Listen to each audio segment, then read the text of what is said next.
Stéphanie Grillon. Oui, bonjour tout le monde. Je suis venue avec 3 invités aujourd'hui. Je suis venue en renfort. 3 invités qui viennent de la compagnie de la Bulle Carrée qui vont nous parler d'un festival d'improvisation. Bonsoir Romain, Thomas et Nico. Bonsoir. Bonsoir. Alors, Nico, photographe officiel de la Bulle Carrée, quelle lourde tâche.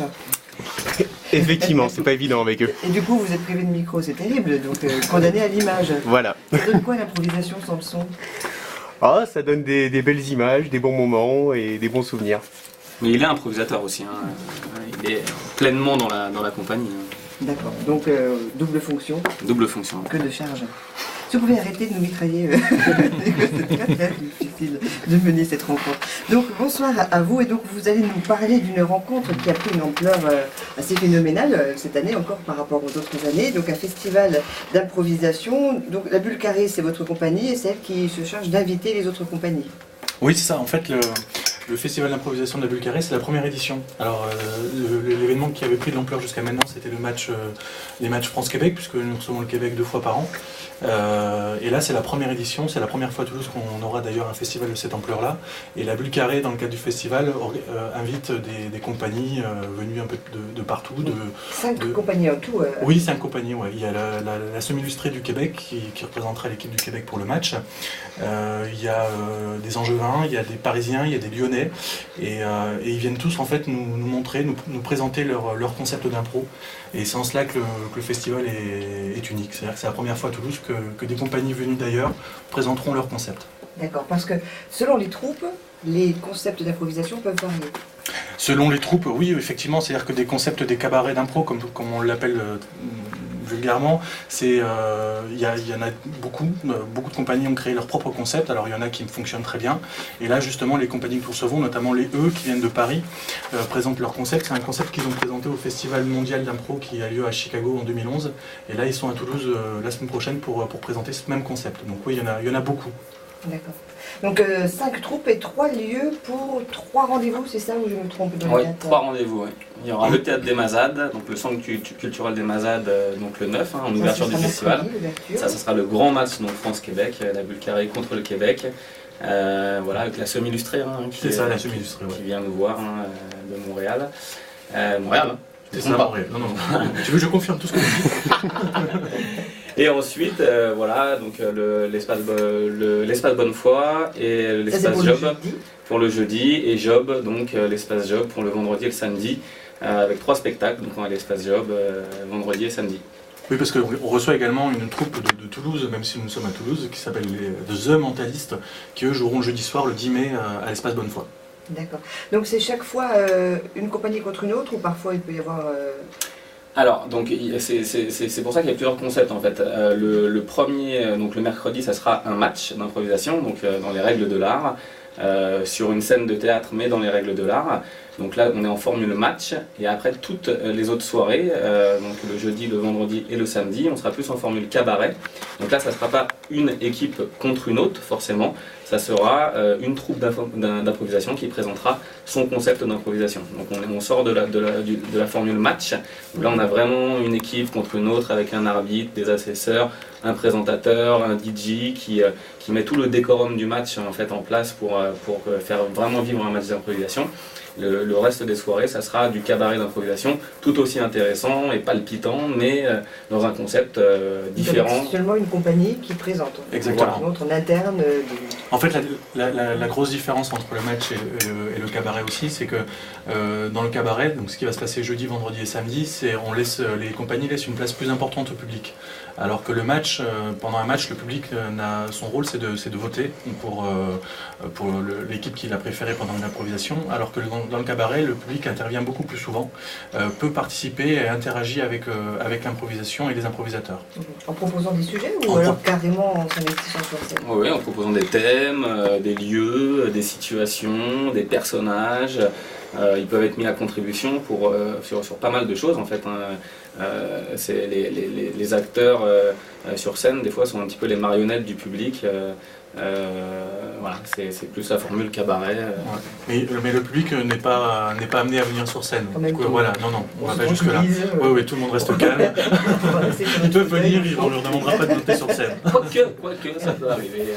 On connaît pas tous les concepts. Donc. Non, après ce qu'il y a par exemple, notamment le samedi, c'est un mélange entre improvisation et musique aussi, puisqu'il y a les Expressos, la troupe des Expressos qui vient d'Angers et la troupe Le Cri du Chameau qui vient de Lyon, ont deux concepts différents et à la fois qui se ressemblent, c'est-à-dire qu'ils utilisent tous les deux la musique, soit en bande sonore, soit en instrumentale. Donc il y a vraiment des choses à voir, que ce soit pour les amateurs d'impro ou pour les novices. D'accord. Et donc la musique devient un personnage aussi ou... La musique accompagne en fait. La musique, oui, elle les guide, elle les suit, même elle les précède, c'est-à-dire que des fois les improvisateurs doivent improviser soit à partir de la musique, enfin, c'est un grand mélange. D'accord. Et vous avez noué des liens particuliers avec ces troupes-là ou d'où viennent ces rencontres? Alors les Québécois, ça fait pas mal d'années ça fait 3 ans. Ça fait 3 ans voilà, qu'on les reçoit donc, au moins une fois par an. Voilà, ils font des tournées en fait dans toute la France. Généralement, ils viennent pas que pour nous. Ils jouent dans diverses villes de France. Les ils étaient déjà venus l'année dernière.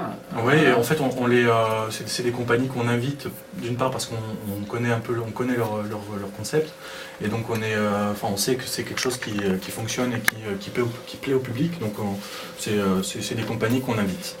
Et ce qui est intéressant, c'est que c'est des comédiens professionnels, c'est vraiment des troupes de professionnels. Et par la même occasion, les élèves de la Bulle Carrée peuvent participer à des stages.